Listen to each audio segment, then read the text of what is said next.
what are the top 5 pickup trucks for fuel efficiency? So you got your big contenders really.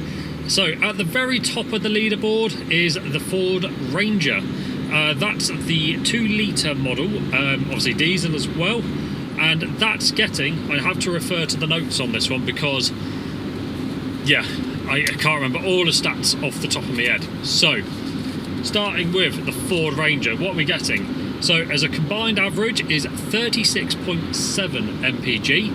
Obviously, that's going to be a mixture of driving around town and also the countryside, fast motorways, everything, however they do their tests.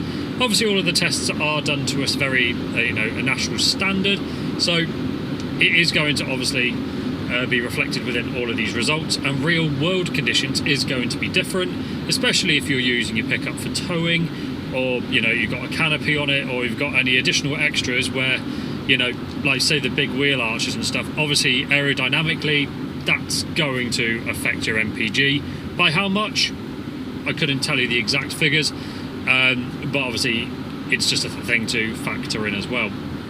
So coming in second is the Volkswagen Amarok. Not by much of a difference, and to be honest, all of these pickups, there isn't much of a difference. So as I say, second place, the Volkswagen Amarok. So that comes in at 36.2 mpg combined. Again, the Amarok is a great vehicle to drive, and you are overall going to get more mpg out of the manuals, which I'll get onto in a little bit. Coming in at third place, well, it's the one that I'm driving as we speak. It's the Isuzu D-Max V-Cross. So, however, I will have to specify this is a manual.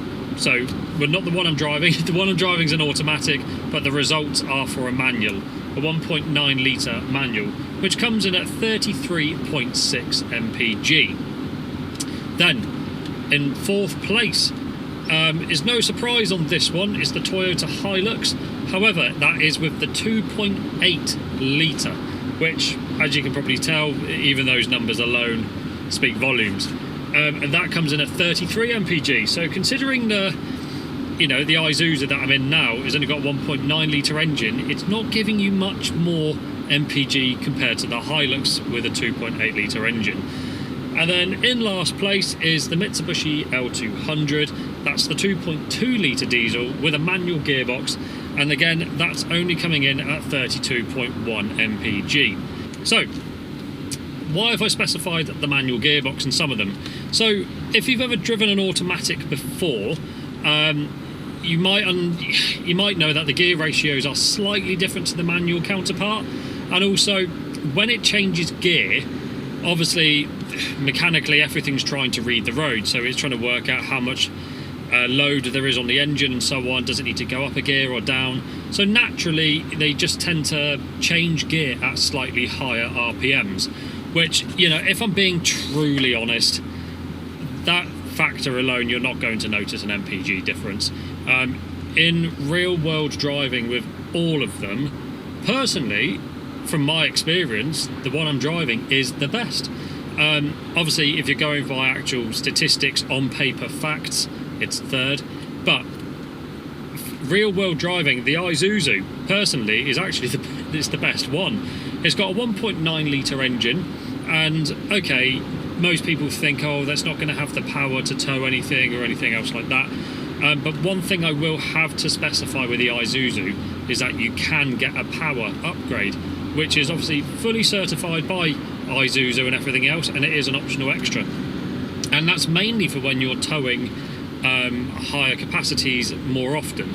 Obviously, the standard, yes, you can still tow 3.5 tons with it perfectly fine, but the power upgrade, it just helps the engine just a little bit, and also it will help your MPG because it's producing a lot more torque out of the engine.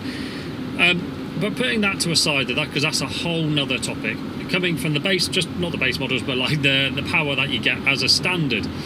So how can you increase your MPG? Well, obviously don't press the accelerator, and I know that might seem really silly to say, but when you're accelerating, you don't need to have it flat to the floor. Ease off a little bit and let the vehicle build up speed a little more gently. That's going to be the biggest difference with any of these within real-world driving conditions. Obviously the 1.9 litre, yes, naturally when it's ticking over, if you're in town or if you're just at a standstill and it's ticking over, it's going to be using less fuel, especially compared to the 2.8 litre Hilux. So there are other factors as well. Obviously we can really get to the nitty-gritty. So for example, what type of tyres that you've got on. Obviously all of these are going to be tested with road tyres on with those figures. However, if you have off-roading tyres, more knobbly tyres, they're not efficient for the road at all. Yes, they're great to drive on, but high performance tyres, they do sacrifice MPG for grip. That's just, it's one way or the other. You can't have both, unfortunately. Yes, you can get high performance fuel efficient tyres, but that's why, you don't really put those on a truck. It's not really for that. So with a truck, obviously it's all about really the engine size is going to be, and your driving style. They're the two biggest factors of the being fuel efficient.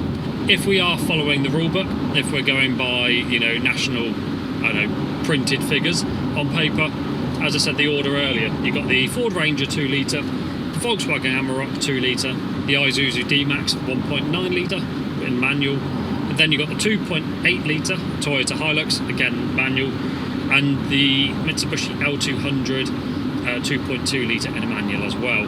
So there you go, very quick video today of just explaining the being fuel efficient and the top 5 most fuel efficient trucks.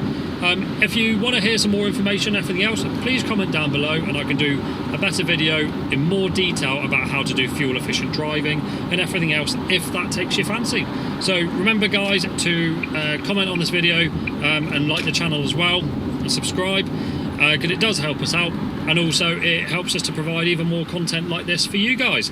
So yep, if you want to check out all of the vehicles that we have for sale as well, they are available on our website, and again that's linked in the description down below.